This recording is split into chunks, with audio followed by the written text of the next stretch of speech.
Son of God, share my mind, and you don't die. This is the season 4, the episode number 3 in the series How to Manifest Immortality.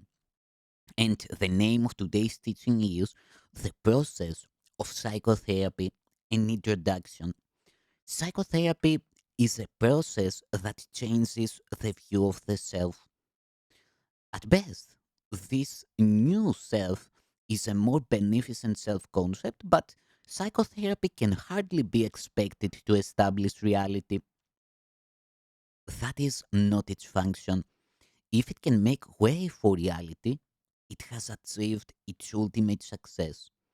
Its whole function in the end is to help the patient deal with one fundamental error: the belief that anger brings him something he really wants, and that by justifying attack, he is protecting himself. To whatever extent he comes to realize that this is an error, to that extent is he truly saved. Patients do not enter the therapeutic relationship with this goal in mind. On the contrary, such concepts mean little to them or they would not need help. Their aim is to be able to retain the self concept exactly as it is, but without the suffering that it entails. The whole equilibrium rests on the insane belief that this is possible. And because to the sane mind it is so clearly impossible, what they seek is magic.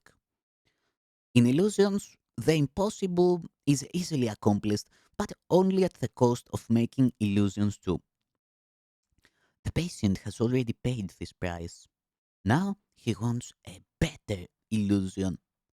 At the beginning, then, the patient's goal and the therapist's are at variance. The therapist, as well as the patient, may chase false self concepts, but their respective perceptions of improvement still must differ.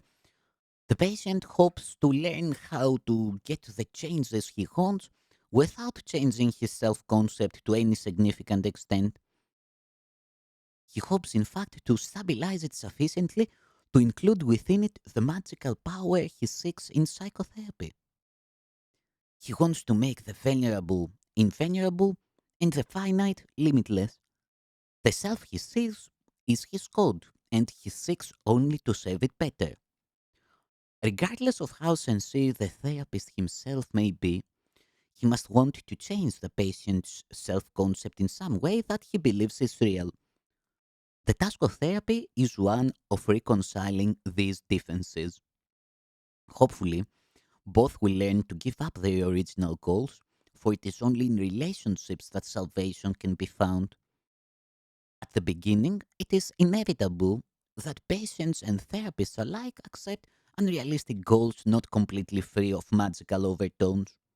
They are finally given up in the minds of both.